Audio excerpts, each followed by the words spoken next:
Before I start today, I would like to open with a prayer. It's one of my favorites, and it's got me through tough times. God, I now ask that you should have all of me, good and bad. I ask that you take from me every single defect of character which stands in the way of my usefulness to you and to my fellows. God, grant me strength as I go out from here to do your bidding. Amen. The following is my story of betrayal and lack of accountability within the Veterans Affairs mental health community. My mission is to serve my fellow veterans and ensure their safety and well-being through proper care and compassion, to include full accountability of mental health providers for action and lack of action in patients' care. Dedication to all of the veterans who could see no other way out and for the families left behind to bear the tragedy of suicide. The ode. They shall grow not old as we who are left grow old.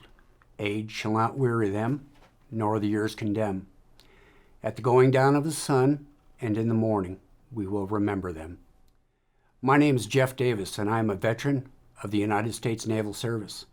I served from 1987 until 1998 when I received a medical discharge for PTSD, gunshot wound, severe depression, and Gulf War illness.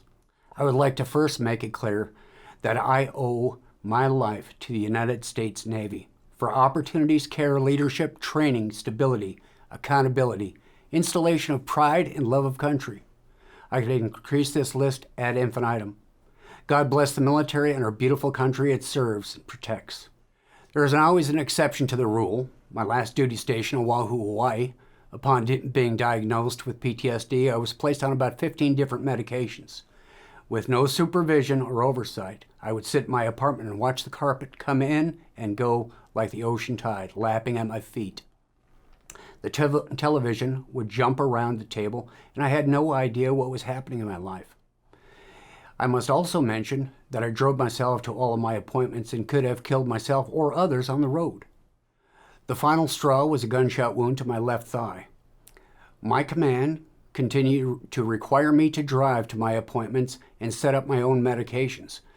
I couldn't read the labels or remember when I had taken my last dose, nor did my doctor ever mention the addictive nature or side effects. This medication management cost me almost 15 years of my life and memory. I don't remember my wedding day, the month I spent in Tuscany, 3 weeks in Jamaica, or a month back on Oahu. I could not be a good husband, friend, or even a decent citizen.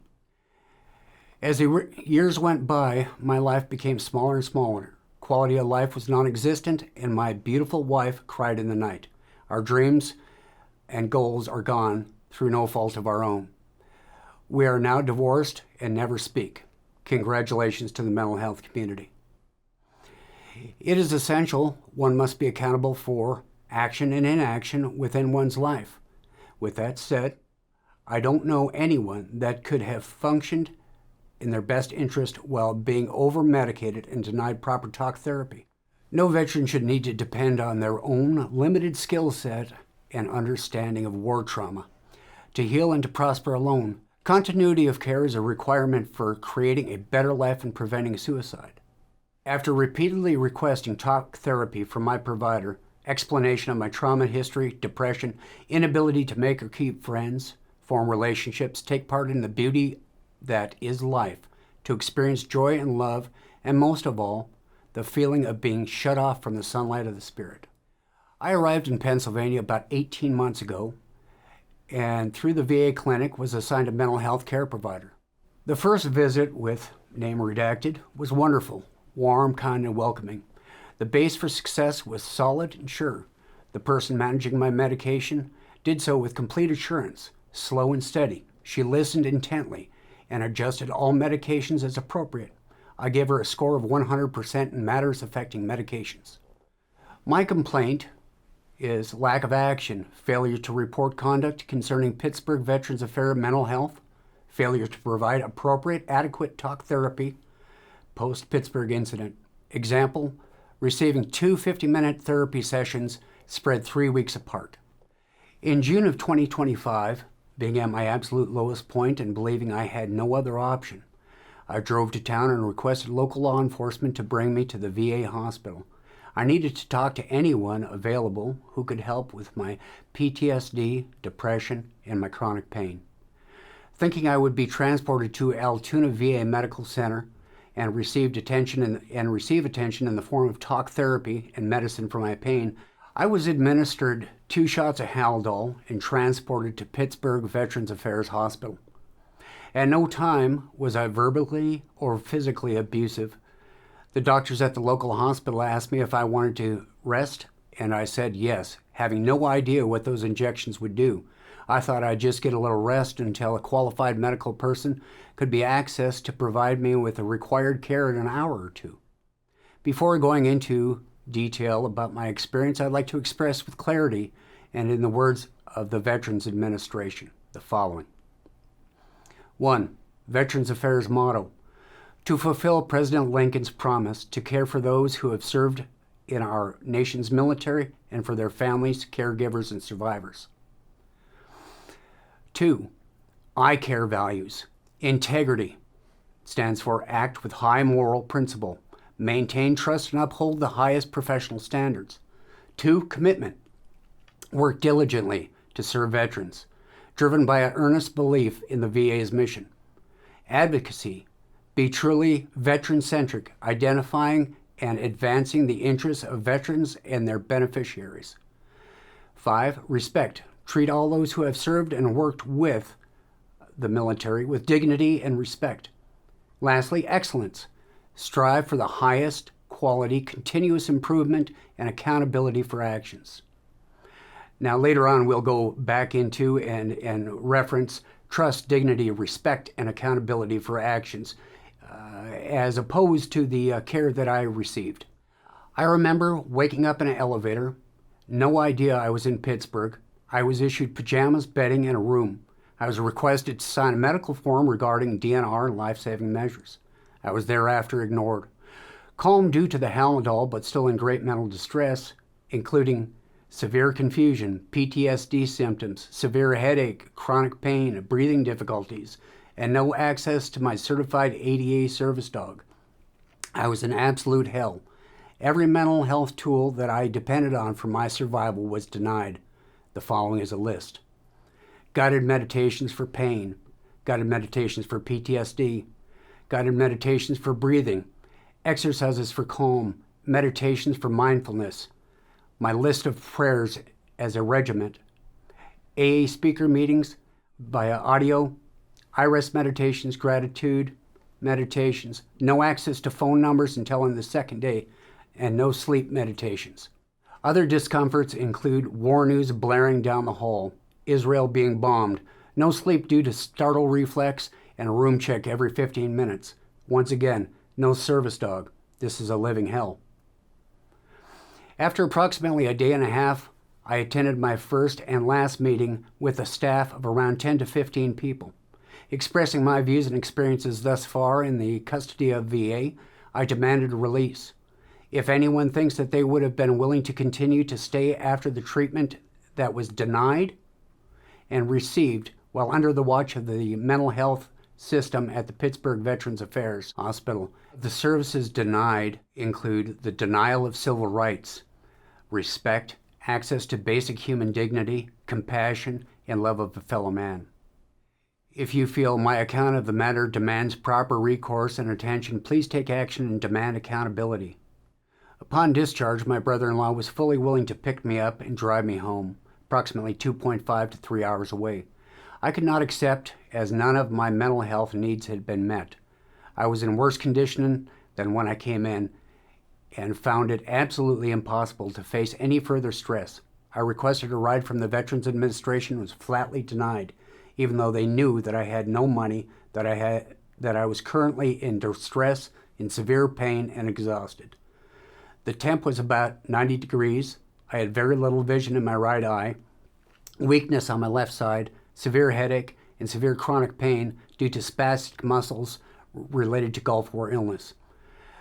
An illness that restricts my breathing and has in the past caused loss of consciousness.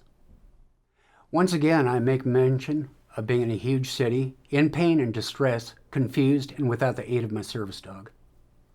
I called an Uber and I was met by a very large Iraqi male of fighting age. He could not speak English and began to scream at me because I couldn't understand him and didn't know how to better explain my destination or how to use the pay by phone app.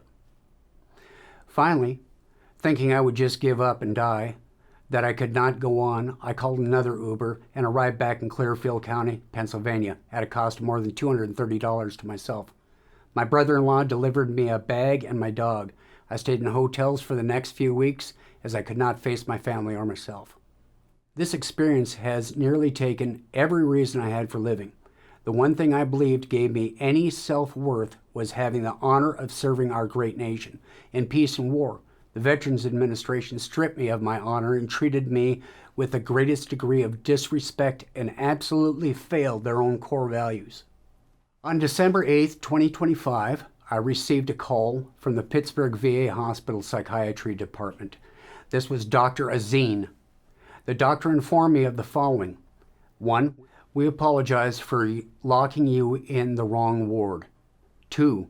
We apologize for leaving you on the street hours from home and denying you a safe transport home. Sorry about the cost of $235 it cost to get you back. Sorry for not tending to your chronic pain, breathing difficulties, etc. I was given a promise that the VA at Pittsburgh would keep in touch weekly and that an in-person meeting would be arranged with the staff. I was stonewalled thereafter. No return calls or letters. It has been about 8 months and I'm still experiencing the fallout effect to include increased depression and the feeling of hopelessness. Believing I had no rights or recourse. The lasting effects of my experience at Pittsburgh were the nightmares, the dreams that my service dog is locked up there and that he's extremely afraid, isolated, and I can't help him. Dreams that I can't find my way home, lost in a huge city without, once again, my service dog. The depression and trauma atop depression and trauma. The loss of respect and honor for my service to country. Ignored and told to just let it go. No action taken by mental health in helping to report and advocating for me. The effect of my family, sleepless nights, and constant stress and worry about me. The absolute sense of helplessness, isolation, and the absolute broken spirit and heart. The belief that I have no worth. The anger and frustration with the Veterans Administration. Denial of justice. I have a message for the Veterans Administration. When you deny a disabled veteran with 100% PTSD, Gulf War illness, chronic pain, and chronic depression, the very things that he served our nation to protect and defend, life, liberty, and the pursuit of happiness, you deny and disrespect all veterans. Action intended. To share my story with social media, copies of the video will be sent and shared with veterans groups to include the VFW, Disabled American Veterans, Justice Center, entire chain of command from the President on down.